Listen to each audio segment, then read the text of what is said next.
টক জাতীয় খাবার কে না পছন্দ করে। আর যদি হয় চালতার আচার, তাহলে তো আর কথাই নেই। আমি তো আচার করার সময়ই অনেকটা খেয়ে ফেলি, হয়তো টক লাভার সেই জন্য। তো আজকে আপনাদের সাথে এমন একটি রেসিপি শেয়ার করব, সেম প্রসেসে আপনারা যদি বানান তাহলে বারবার খেতে ইচ্ছা করবে, বারবার বানাতে ইচ্ছা করবে।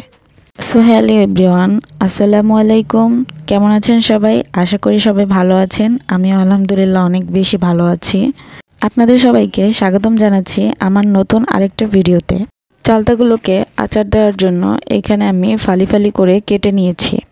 এরপরে চালতার ভিতরে পরিমাণ মতো পানি দিয়ে সাথে একটু লবণ দিয়ে দিয়েছি, যাতে চালতাটা ভালোভাবে সিদ্ধ হয়।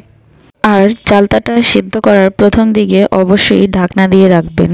আমি ওই সময় ক্লিপ নিতে পারি নাই, সেই জন্য আপনাদেরকে দেখাতে পারলাম না। আমরা নর্মালি চালতার পানি ফেলে দেই, কিন্তু আমি এখানে পানিগুলো ফেলে দিব না। পানি একদম টানিয়ে ফেলবো চালতার সাথে, যাতে চালতার রস, কষ, ঘ্রাণ সব কিছুই থেকে যায়। পানি ফেলে দিলে এগুলো সব কিছুই চলে যায়। যাই হোক, আমার ভালোভাবে সিদ্ধ করা শেষ। এটাকে আমি পাটায় ছেঁচে নিয়েছি। আপনারা চাইলে হাতেও করে নিতে পারেন। এই পর্যায়ে আমি চুলায় একটা প্যান বসিয়ে দিলাম। এর মধ্যে আমি পরিমাণ মতো সরিষার তেল দিয়ে দিলাম।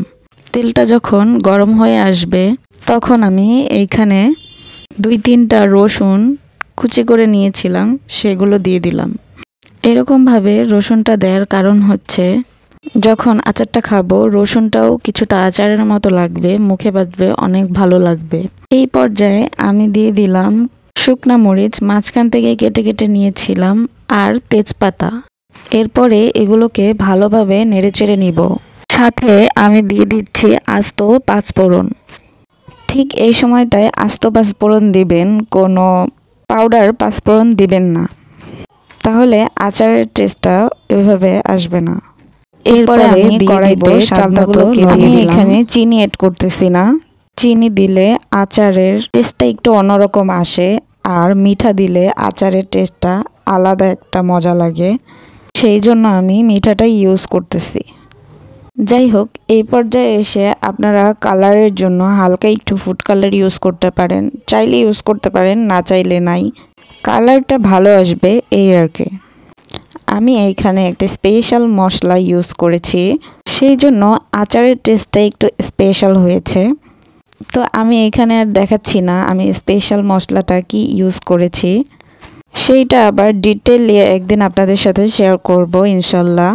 আমার আচার কিছুটা শেষ পর্যায়ে চলে আসছে। এই পর্যায়ে উঠিয়ে নিয়ে এসে আমরা একটু চেখে দেখলাম কেমন হয়েছে, এই আর কি। বললাম না আপনাদেরকে, আমি যখন আচার বানাই আমি চুলার উপরেই অনেকটা খেয়ে ফেলি।